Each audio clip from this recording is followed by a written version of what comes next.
Ahora vamos a presentar una importante entrevista con el doctor Walter Curioso, presidente del Comité de Tecnologías en Salud del Colegio Médico del Perú, a quien le damos la más cordial bienvenida. Doctor Curioso, muy buenas tardes, qué gusto tenerlo con nosotros. Muy buenas tardes, Hani, y también un saludo a todos los que nos siguen a través del programa Desde Casa con la Infancia y la Niñez en el Corazón.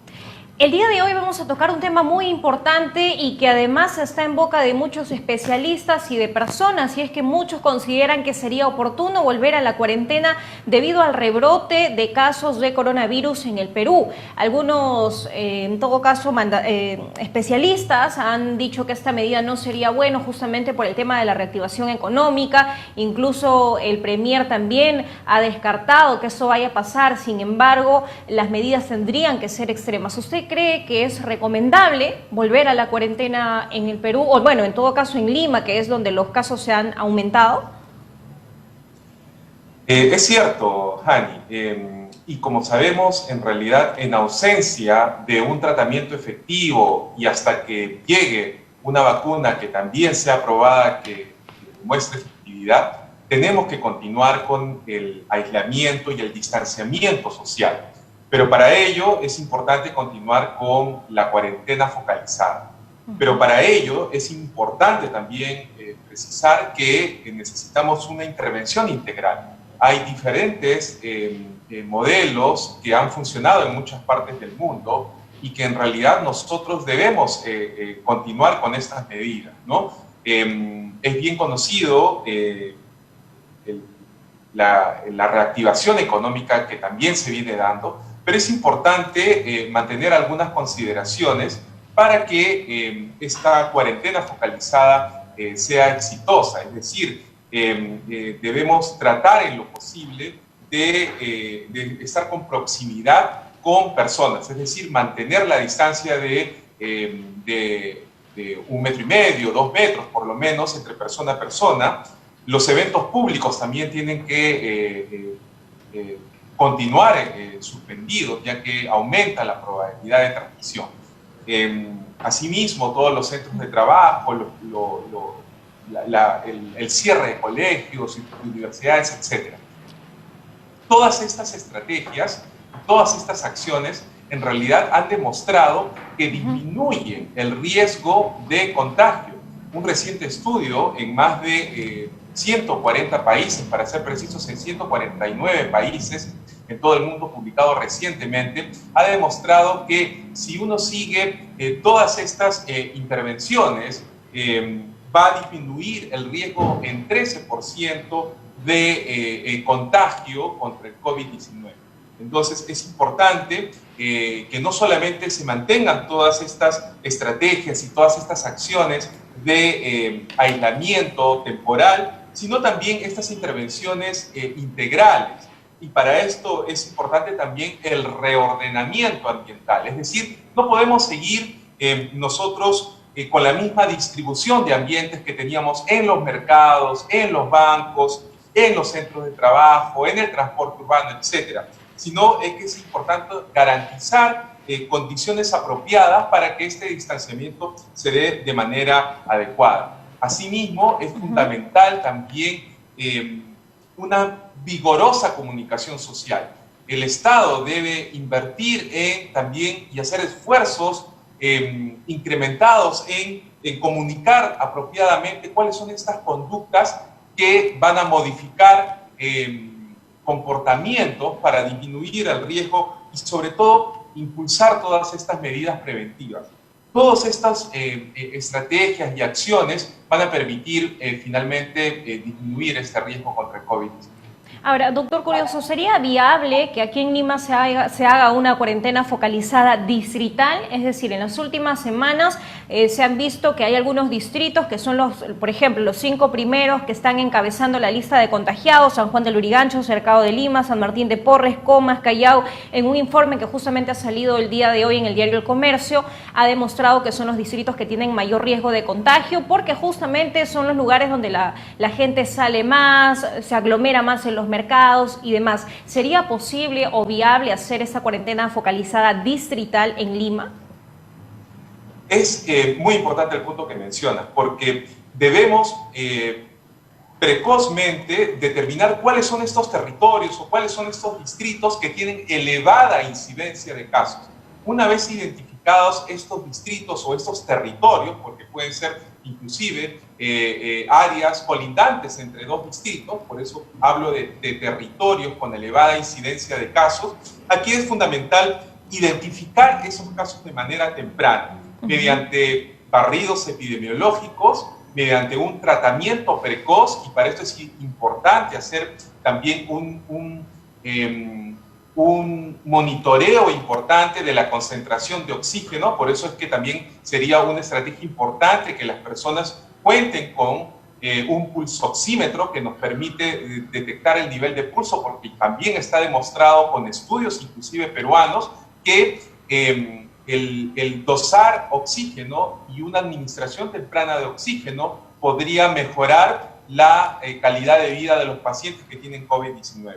Entonces, barridos epidemiológicos, tratamiento precoz y aislamiento de la persona o incluso de las familias que tienen COVID-19 son tres ingredientes fundamentales para poder contener y poder mejorar la calidad de vida de los pacientes que presenten COVID-19. Ahora, lo otro que han mencionado también, en todo caso, es que la opción es que de repente los domingos vuelva el toque de queda o la orden de inmovilización total durante todo el día, justamente ante las reuniones familiares que se están viendo constantemente y al parecer pues la gente no está tomando conciencia.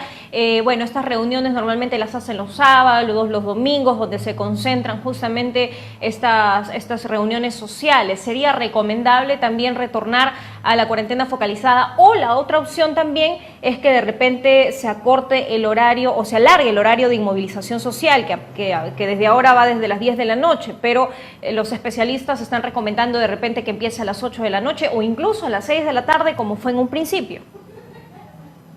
El tema clave aquí, Hani, es tratar de evitar la participación o participar en donde existe conglomerados de gente. Y esto puede empezar en la mañana, en la tarde, en la noche, ¿no? Es decir, como mencioné, y para esto es fundamental también que se reorganicen y una reacomodo, digamos, ambiental de los diferentes espacios públicos donde se concentra gente, ¿no? Por eso mencioné que es importante este reacomodo en los mercados, en los bancos, en los transportes urbanos, en los centros de trabajo, en los transportes interprovinciales, de tal manera que se disminuyan o brindar condiciones apropiadas para disminuir este riesgo de contagio. Entonces, si no seguimos esta medida y teniendo en cuenta el aislamiento social y los eventos públicos donde congregan gente, ese es uno de los aspectos fundamentales que tenemos que seguir y tenemos que considerar, ¿no? Independientemente de la hora, independientemente del día, ¿no? Aquí el mensaje importante que debemos comunicar a nuestros seguidores es evitar ese contacto social cercano que se pueden dar en este amplio rango de situaciones o de ambientes donde se congrega gente. Entonces, el mensaje no solamente es para el público en general que acude a estos centros, a los bancos, a restaurantes, etcétera, sino el mensaje también va para aquellos dueños de estos negocios, donde también tienen que hacer esta modificación ambiental, estructural de sus ambientes de trabajo. Doctor, el día de hoy se hizo un anuncio importante que llenó de alegría, digamos, y de esperanza a todos los que leyeron esta noticia, y es que en Rusia supuestamente se ha confirmado que se ha encontrado la vacuna contra el COVID-19, la cual todavía va a seguir unos protocolos y va a continuar las pruebas y demás. Y algunas personas, digamos, podrían confiarse también y de alguna manera pues esto causar nuevamente un tema de rebrote aquí en el Perú, sobre todo viendo la actitud que están tomando. Entonces, ¿qué tan viable o qué tan pronta podría llegar esta vacuna al Perú? O sea, muchas personas han interpretado esto como que, uy, se encontró la vacuna, mañana o la próxima semana ya vamos a podernos vacunar y vamos a ser inmunes. ¿Esto es así? ¿Cuánto tiempo demoraría llegar al Perú? ¿Es viable? Bueno, los anuncios que hemos seguido en la prensa sobre los avances de las vacunas no solamente en Rusia, en muchas otras partes del mundo, en Inglaterra, en Estados Unidos, inclusive en Perú también tenemos esfuerzos dirigidos a esa meta, son importantes, ¿no? Y es importante saludarlos porque todo desarrollo que aporte la ciencia nos va a ayudar a conocer cada día más sobre cómo abordar y luchar contra este enemigo, contra el COVID-19. Sin embargo, es importante también precisar que el camino hacia una vacuna no es un camino corto, ¿no? La vacuna, si la vamos a tener no solamente desarrollada, dentro de todos los pasos que requiere el proceso de desarrollo de una vacuna, es importante también la evaluación que se dé en las personas, en los humanos, ¿no? Y esto toma tiempo, es decir, probablemente esta vacuna no la vamos a tener de aquí todavía en un año, y esto es. Entonces, para eso es fundamental que, si bien es cierto, la ciencia nos está ayudando y la ciencia está contribuyendo al avance de estas tecnologías, de las vacunas, etcétera, no hay que dejar atrás estas medidas de prevención. Las medidas de prevención son las que actualmente van a poder contener el avance de este virus. Recordemos que hoy en día las unidades de cuidados intensivos, las camas están saturadas, ¿no? Entonces, las tecnologías, así como las vacunas, como la telemedicina, la telesalud, todos estos esfuerzos tecnológicos que nos ayudan también a este distanciamiento social deben continuar. Es decir, la vacuna tiene que seguir. Esto forma parte de un proceso. Todos siguen unos caminos, como tú bien mencionaste, Hani, son unos protocolos. Hay que esperar no solamente que se desarrolle la vacuna, sino que se pruebe esta vacuna y que demuestre que genera un efecto positivo en los humanos, ¿no? Hasta que estas pruebas no culminen, no podemos cantar victoria. Y para eso es fundamental continuar con estas medidas preventivas. Las medidas preventivas que he mencionado son las que debemos continuar para poder abordar y seguir en esta lucha en conjunto. No solamente es para protegerme a mí, es para proteger a mi familia y proteger a mi comunidad. Importante mensaje de conciencia, además, para que las personas no empiecen a confiarse y piensen que de repente esta vacuna pues ya llegó la solución, ya nos descuidamos y demás. Hay un tema final que, bueno, quiero que usted nos comente. Una medida bastante controversial fue el uso de los protectores faciales obligatorios en el transporte público. Algunas personas se rehusaban a usarlo porque les parecía, además, les parecía un gasto innecesario. Desde su experiencia, desde su especialidad, ¿qué tan importante es el uso de este protector facial? ¿Es cierto que, digamos, nos da una mayor protección y seguridad, sobre todo en los lugares que son cerrados y de confinamiento? ¿Ayuda realmente los protectores faciales a poder protegernos de mejor manera? Bien, cuando hablamos de protectores, recordemos que los primeros protectores que han sido promovidos, y inclusive hay estudios impulsados inicialmente por la Organización Mundial de la Salud, y luego hay varios estudios que han demostrado su efectividad, son las mascarillas faciales, ¿no? ¿Por qué? Porque nos cubren nariz y nos cubren boca. Cubren no solamente a la persona que pueda portar el virus, ¿no?, con este mecanismo de barrera, sino que también protege al usuario. Es decir, hay una protección doble tanto en la persona que pueda transmitir como en la persona que pueda contagiarse. Las mascarillas o las viseras faciales protectoras pueden otorgar una protección adicional. Y es sobre todo muy útil para contener también y proteger, por ejemplo, los ojos, o proteger con alguna sustancia que pueden ser partículas de saliva u otro tipo de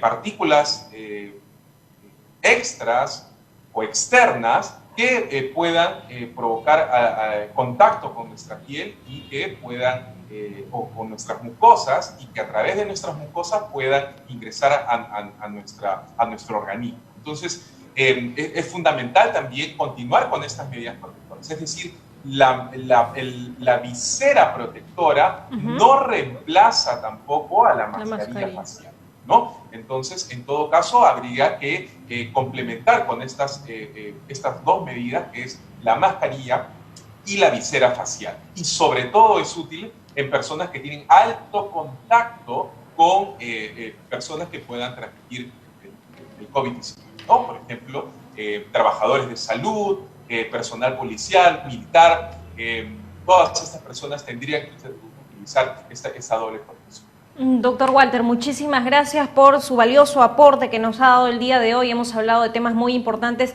y esperemos que las personas vuelvan a tomar conciencia y de alguna manera parar este rebrote que ha alarmado a la población y bueno, que pone en riesgo nuestras propias vidas. Muchísimas gracias y esperamos contar con usted más adelante. Muchas gracias, Jani, con gusto. Fue la entrevista entonces con el doctor Walter Curioso, presidente del Comité de Tecnologías en Salud del Colegio Médico del Perú.